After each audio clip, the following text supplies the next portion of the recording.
Hello friends, my name is CS Mayank Agrawal and I welcome you all in my lecture of economics. बेटा पिछली class में हमने देखा था production possibility curve के बारे में। हमने पढ़ा था प्रोडक्शन पॉसिबिलिटी कर्व का मीनिंग क्या होता है, उसके स्केड्यूल क्या होता है और उसका डायग्राम हमने देखा था, दैट इज ग्राफ हमने देखा था। अब हम लोग देखेंगे कि what are the properties of production possibility curve, कि प्रोडक्शन पॉसिबिलिटी कर्व की क्या क्या प्रॉपर्टीज है जो आपके ऑब्जेक्टिव और सब्जेक्टिव दोनों पॉइंट ऑफ व्यू से इंपॉर्टेंट है। ठीक, इस वीडियो को जो भी देख रहा है, चाहे क्लास 11th का बच्चा हो, सीए फाउंडेशन हो, सीएमए फाउंडेशन हो, ठीक, सभी इसका लाभ उठा सकते हैं। तो आइए देखते हैं what are the properties of PPC. बहुत छोटे छोटे दो प्रॉपर्टीज है पीपीसी के।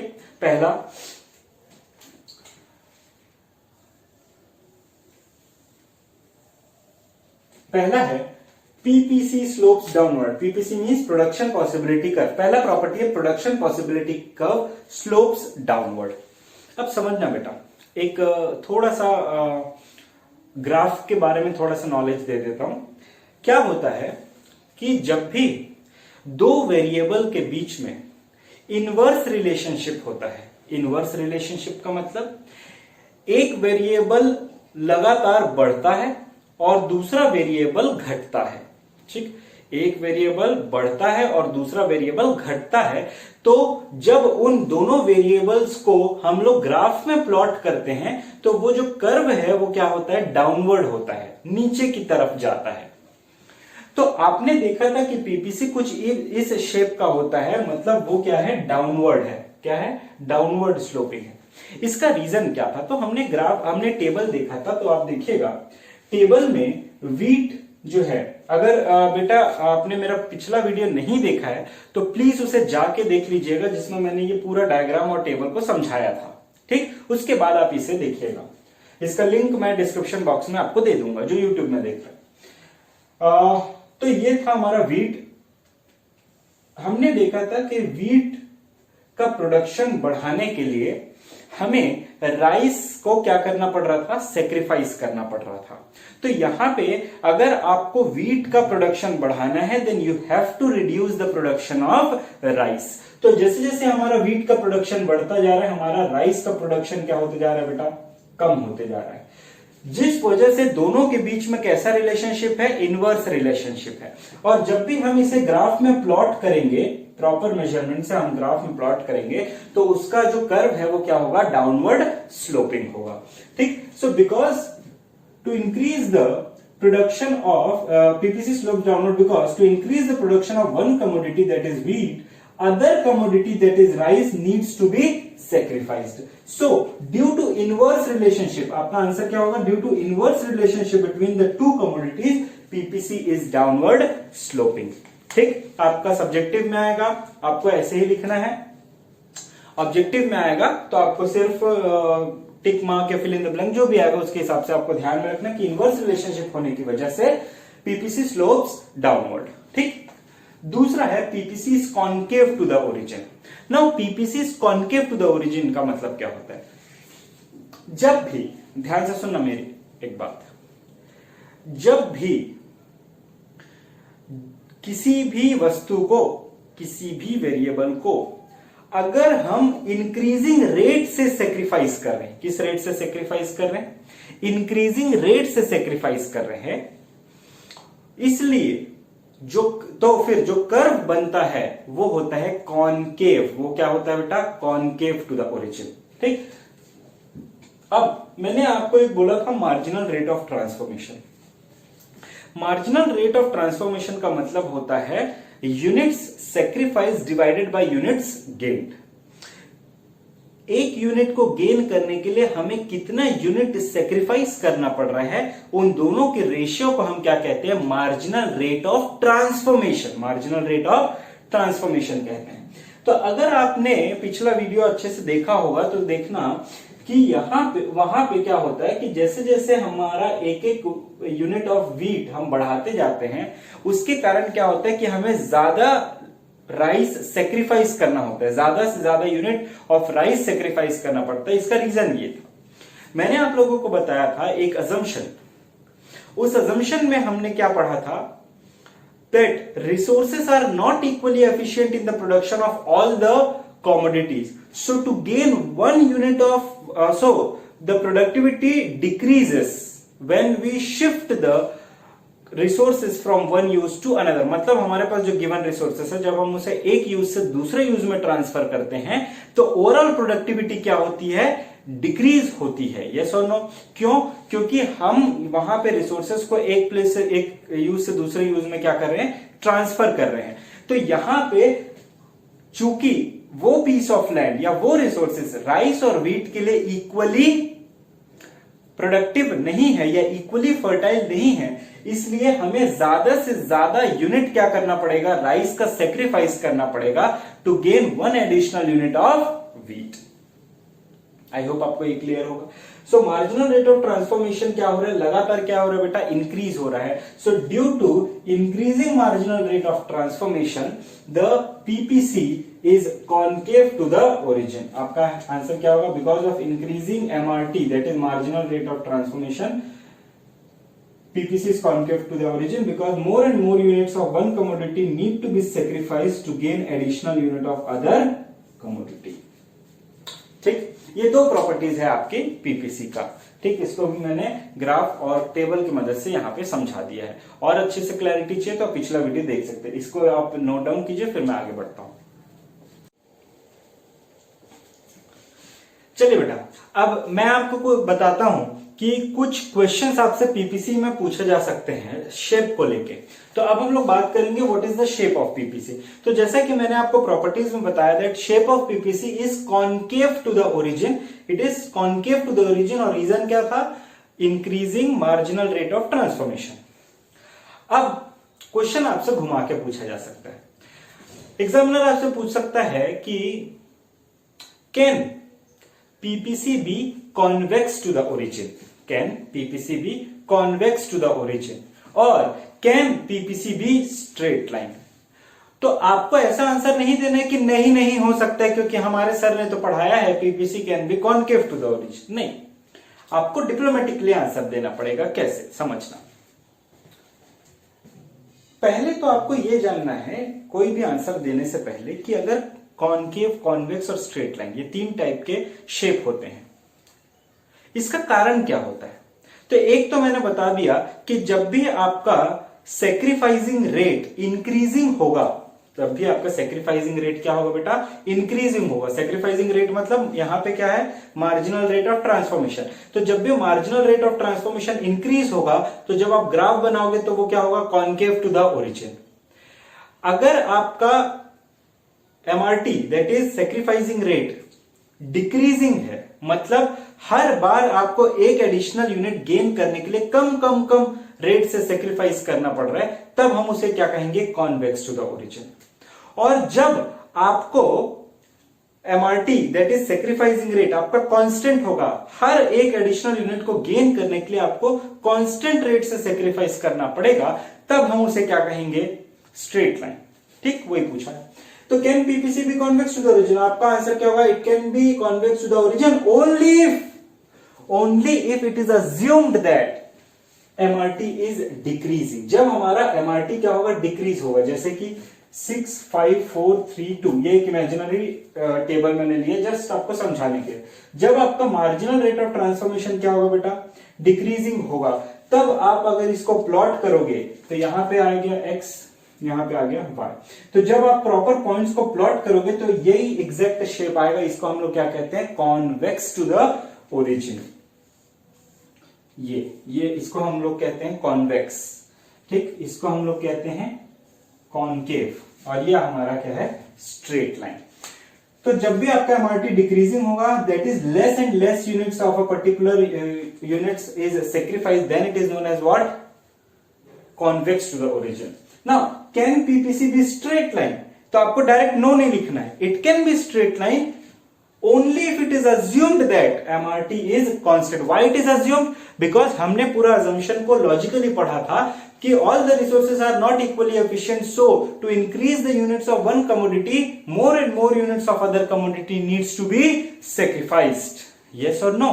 तो यहां पे it can be a straight line only if it is assumed that MRT is constant, मतलब हर एक एडिशनल यूनिट को गेन करने के लिए हमें कांस्टेंट रेट से सेक्रीफाइस करना पड़ रहा है। हर बार 4-4 यूनिट हम लोग को सेक्रीफाइस करना पड़ रहा है, तब वो क्या होगा, स्ट्रेट लाइन होगा।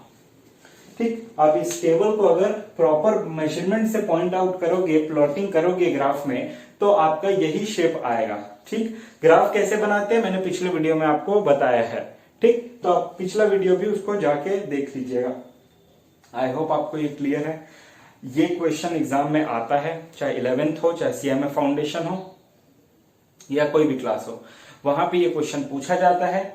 हाँ, अगर आपको ऑब्जेक्टिव में पूछा है, ट्रू फॉल्स में पूछा है, the shape of PPC is convex to the origin, तो आपको वहां पे लॉजिक तो देना नहीं है, आपको डिस्क्रिप्टिव भी नहीं लिखना है, तो आप वहां पे ट्रू और फॉल्स में से कोई एक चुनोगे तो आपका आंसर होगा फॉल्स। वहां पे आप ये एजम्पशन और ये नहीं समझाते रहोगे। तो अगर आपको ऑब्जेक्टिव में पूछा है the PPC is convex to the origin, true or false, आपका आंसर होगा फॉल्स।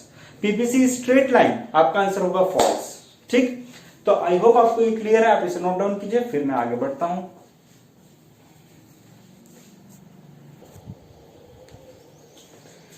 चलिए बेटा, अगला क्वेश्चन, क्या इकोनॉमी हमेशा पीपीसी पे ही ऑपरेट करेगा?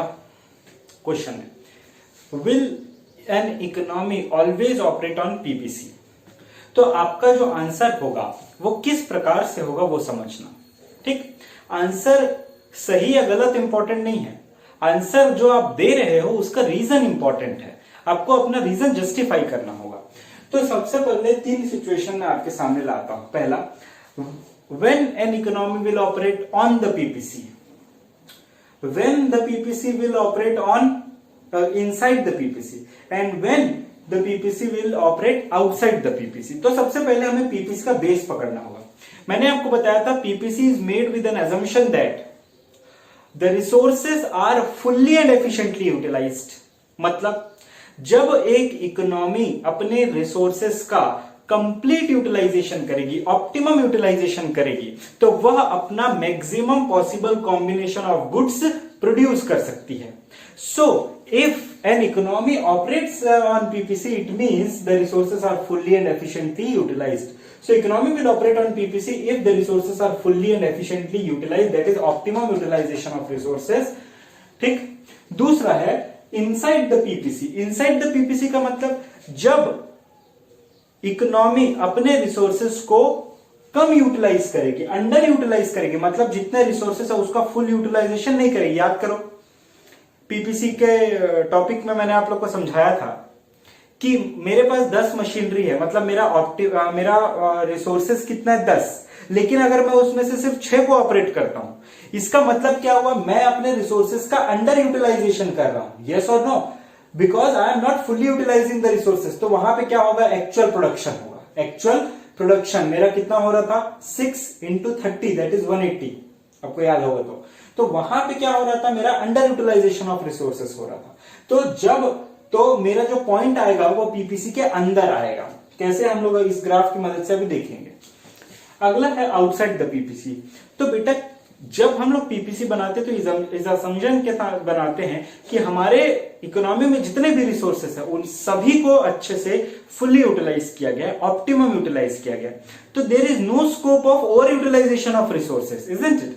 So this is an imaginary situation. So an economy cannot operate outside the PPC because PPC is made with an assumption that the resources are fully and efficiently utilized. So over utilization of resources is an imaginary situation. एक graph देखते हैं।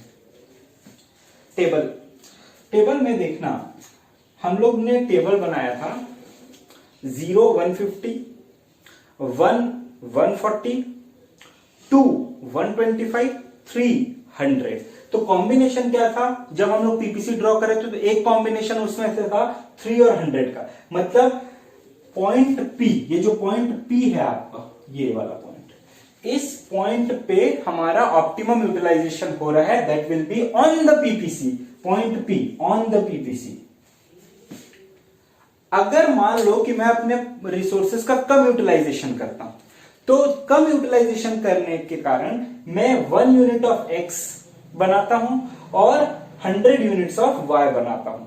लेकिन अगर मैं अपने resources का complete और optimum utilisation करूं तो मैं मैक्सिमम कितना बना सकता हूं, तो मैं मैक्सिमम 3 यूनिट्स ऑफ एक्स बना सकता हूं और 100 यूनिट्स ऑफ वाई बना सकता हूं। ये कॉम्बिनेशन में बना सकता हूं अगर मैं ऑप्टिमम यूटिलाइजेशन करूं तो। लेकिन मैं अगर कम यूटिलाइजेशन करूं तो 1 यूनिट ऑफ एक्स और 100 यूनिट ऑफ वाई बना सकता हूं। So point Q, this point Q, it indicates the underutilization of resources. This point indicates underutilization of resources. अगला है पॉइंट आर। सपोज मैं एक एग्जांपल लेता हूं आर। आर क्या है? 6 and 100।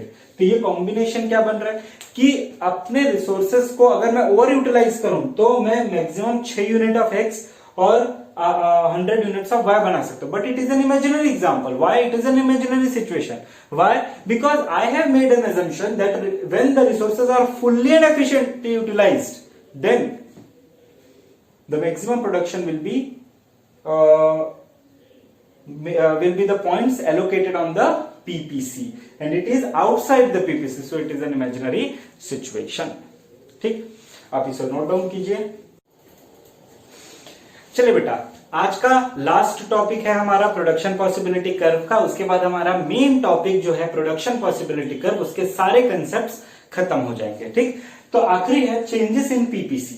नाउ क्या पीपीसी में चेंजेस आ सकते हैं? तो याद करो मेरा पहला लेक्चर पीपीसी का अपॉर्चुनिटी कॉस्ट के बाद जो मैंने पढ़ाया था, उसमें मैंने दो चीजें आपको बताई थी, इंक्रीज इन द रिसोर्सेस और डिक्रीज इन द रिसोर्सेस। जब हम इंक्रीज इन द रिसोर्सेस या डिक्रीज इन द रिसोर्सेस करते हैं, मतलब रिसोर्सेस को या बढ़ाते हैं या कम करते हैं, तब हमारा पीपीसी जो है वो चेंज हो जाता है। यस और नो? तो अब हम लोग उसी को डिटेल में देखेंगे। देखिए, दो प्रकार के चेंजेस आते हैं पीपीसी में। पहला है शिफ्ट इन द पीपीसी और दूसरा है रोटेशन ऑफ पीपीसी। ठीक, डिफरेंस क्या दोनों में समझना। प्रोडक्शन पॉसिबिलिटी कर्व में शिफ्ट कब होगा? जब दोनों गुड्स के रिसोर्सेस में चेंज आ रहा है, मतलब एक्स कमोडिटी के लिए जो रिसोर्सेस इस्तेमाल कर रहे हैं और वाई कमोडिटी के लिए जो रिसोर्सेस इस्तेमाल कर रहे हैं, उन दोनों रिसोर्सेस में क्या आ रहा है बेटा? चेंज आ रहा है। तब हमारा प्रोडक्शन पॉसिबिलिटी कर्व शिफ्ट होगा।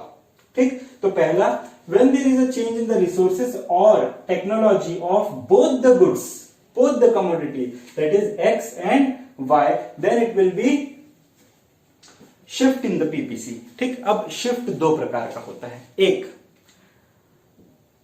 राइटवर्ड शिफ्ट और दूसरा लेफ्टवर्ड शिफ्ट। राइटवर्ड शिफ्ट कब होगा?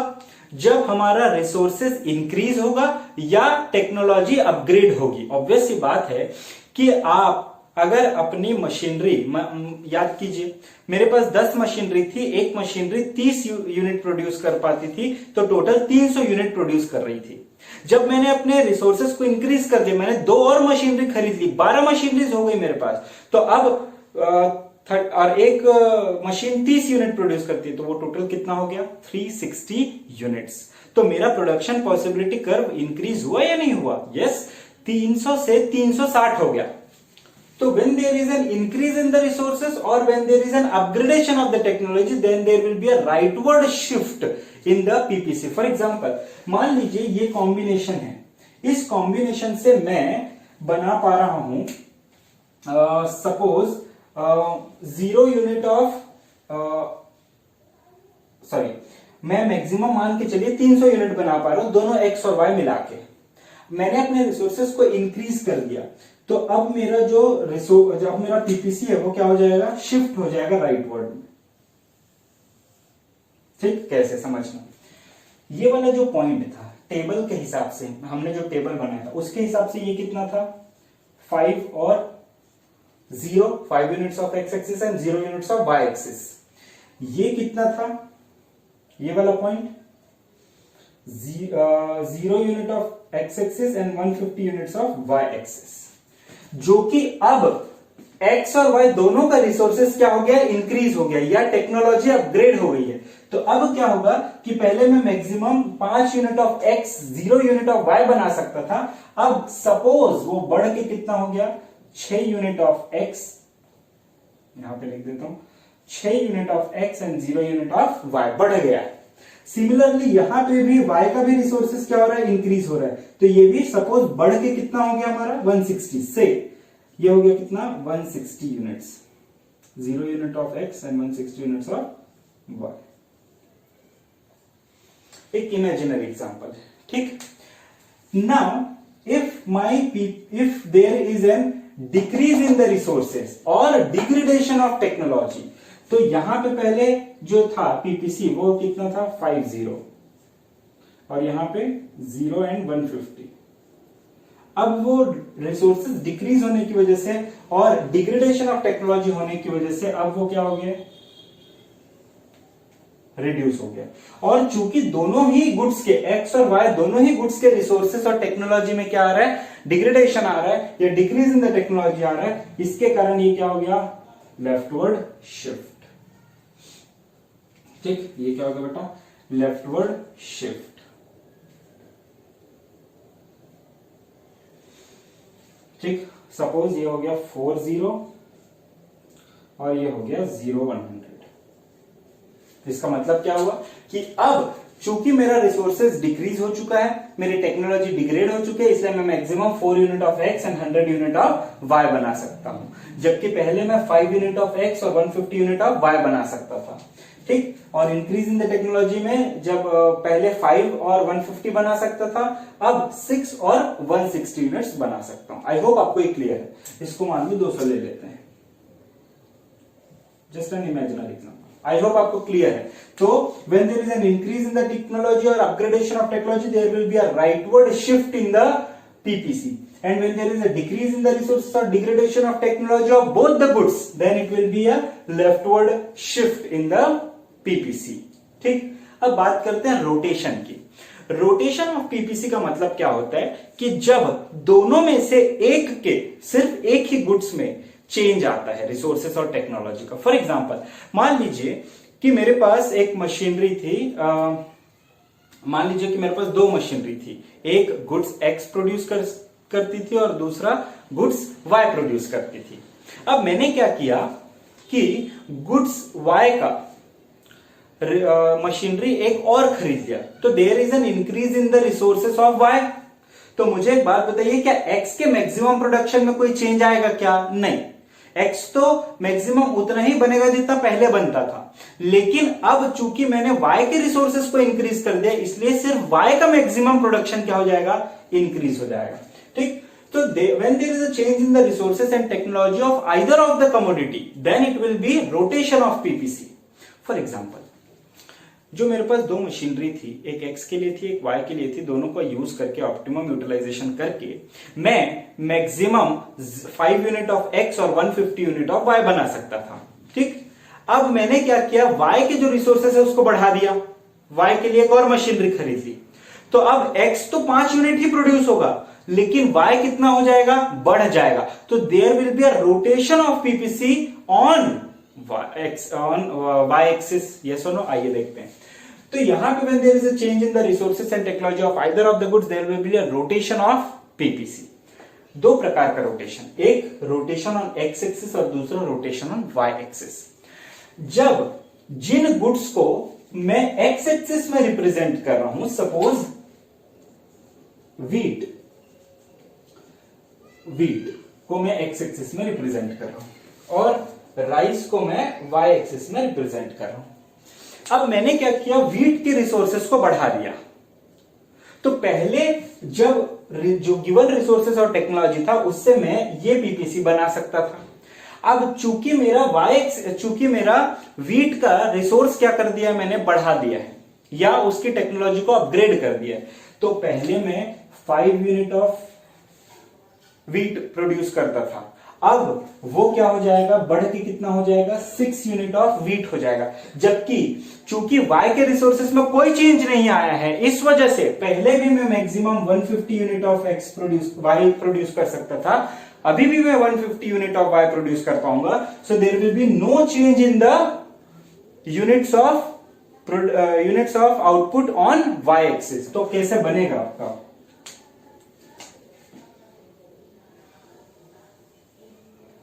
ये कुछ इस शेप का बनेगा, यस और नो। और जब मेरा रिसोर्सेस एक्स एक्सिस का मैंने क्या कर दिया, डिक्रीज कर दिया, या मेरी टेक्नोलॉजी डिग्रेड हो गई, तो ये घट के कितना हो गया 4, घट के कितना हो गया बेटा 4। तो लेकिन y में अभी भी कोई चेंजेस नहीं है, तो ये कैसा होगा,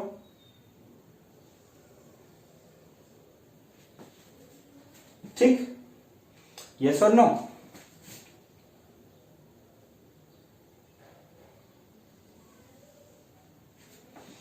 ठीक है यहां तक।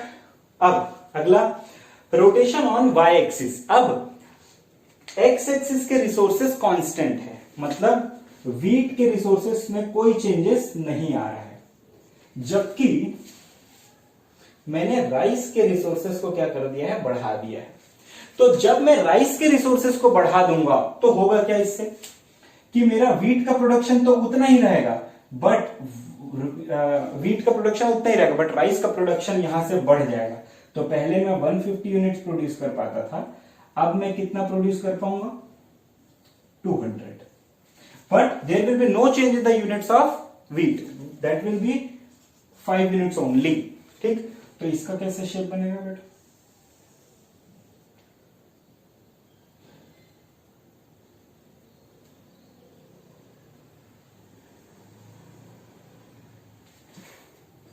ठीक है। और जब डिक्रीज हो जाएगा मेरा रिसोर्सेस, तो ये कितना हो गया, मान लो 100, लेकिन एक्स के यूनिट में कोई चेंज नहीं आएगा।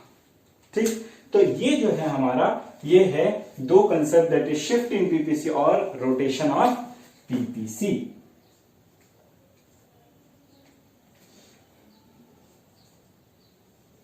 एक चीज याद रखना बेटा, जब भी आप चेंज को दर्शाओगे, तो जब भी आप चेंज को दर्शाओगे अपने ग्राफ में, तो वो हमेशा डॉटेड लाइन से होना चाहिए। वो हमेशा क्या होना चाहिए बेटा, डॉटेड लाइन से दिखना चाहिए, ताकि आपको एग्जामिनर को पता चल सके कि ये चेंज को दर्शाता है। मेरे पास तो 2 कलर का पेन है, तो मैं यूज कर सकता हूं हाईलाइट करने के लिए, बट आप इसको डॉटेड लाइन से ही रिप्रेजेंट करोगे। आई होप आपको 2 वीडियो से पीपीसी का पूरा कंसेप्ट अच्छे से क्लियर हो गया होगा। प्रोडक्शन पॉसिबिलिटी कर्व आपका बहुत इंपॉर्टेंट टॉपिक है हर किसी क्लास में जहां पे भी ये टॉपिक दिया हुआ है। तो आई होप आपको सब कुछ क्लियर है। अगर आपको मेरे से और भी कुछ पूछना है, ठीक, तो आप मुझसे पूछ सकते हो। मेरा नंबर है 7000129951। ये मेरा नंबर है बेटा, इसको आप नोट डाउन कर लीजिए। और कोई भी डाउट हो, कैसी भी क्वेरी हो, किसी भी प्रकार का हो, छोटे से छोटे टॉपिक, सिली से सिली डाउट हो, आप मुझे इस नंबर पे व्हाट्सएप या कॉल करके पूछ सकते हैं। बहुत बहुत धन्यवाद। और आपसे रिक्वेस्ट है कि आप इस वीडियो को, हर वीडियो को पूरा देखें विदाउट स्किपिंग एनी टॉपिक, और प्रॉपर नोट्स बनाते चलिए। रजिस्टर मेंटेन कीजिए, हैंड रिटन नोट्स लिखिए, ताकि आपका सब कुछ क्लियर हो जाए। बहुत बहुत धन्यवाद। अच्छा, अपने फ्रेंड्स के साथ इसे शेयर कीजिए, लाइक कीजिए, सब्सक्राइब कीजिए। धन्यवाद।